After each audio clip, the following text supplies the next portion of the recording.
ഗുരുവായൂർ ഭജനമിരിക്കേണ്ട രീതി 6 തരത്തിലാണ് ഭജനമിരിക്കേണ്ട രീതിയായി ആചാര്യന്മാർ പറഞ്ഞിരിക്കുന്നത്. സംവത്സര ഭജനം 1 വർഷം മുഴുവനായിട്ട് ഭജിക്കുന്നത്. ഷണ്മാസ ഭജനം 6 മാസം ഭജിക്കുന്നതാണ്. മണ്ഡലകാല ഭജനം 41 ദിവസം ഭജിക്കുന്നതിനെയാണ്. ദ്വാദശിദിന ഭജനം 12 ദിവസം ഭജിക്കുന്നത്. ത്രിദിന ഭജനം 3 ദിവസം ഭജിക്കുന്നത്.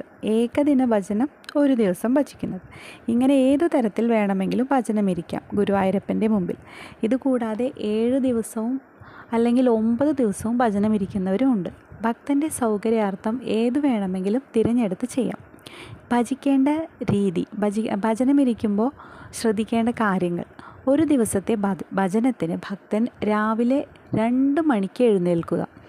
2 മണിക്ക് ശേഷം ആണ് കുളിക്കേണ്ടത്. കാരണം അതിനുശേഷം കുളിച്ചാൽ മാത്രമേ അന്നത്തെ ദിവസത്തെ കുളിയായി കണക്കാക്കുകയുള്ളൂ.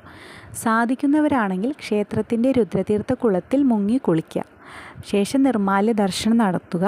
ഭഗവാനെ ദർശിച്ച ശേഷം ഗണപതി മറ്റു ഉപദൈവങ്ങളെ തൊഴുത് പ്രദക്ഷിണമായി വന്ന് താമരക്കണ്ണനെ തൊഴുത് പുറത്തേക്കിറങ്ങി ഭഗവതിയെ തൊഴുത് അയ്യപ്പനെയും തൊഴുത ശേഷം 12-21 തവണ പ്രദക്ഷിണം വയ്ക്കുക. ഭക്തന് സാധിക്കുന്ന തവണ ചെയ്യുക.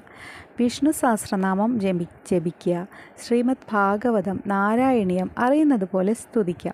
ഇനി ഇതൊന്നും വശമില്ലാത്തവരാണെങ്കിൽ ഓം നമോ നാരായണായ എന്ന് പറയാം, അല്ലെങ്കിൽ നാരായണ നാമം മാത്രം ചൊല്ലാം.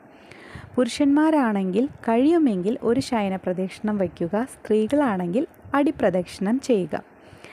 എത്രയധികം സമയം ഗുരുവായൂർ അമ്പലത്തിനകത്ത് ചിലവഴിക്കാൻ സാധിക്കുമോ അത്രയും സമയം ചിലവഴിക്കാനായിട്ട് ശ്രമിക്കുക.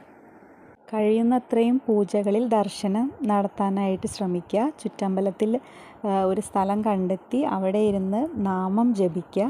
ഭഗവാന്റെ പ്രസാദോട്ട് മാത്രം കഴിക്കാനായിട്ടും ശ്രമിക്കുക.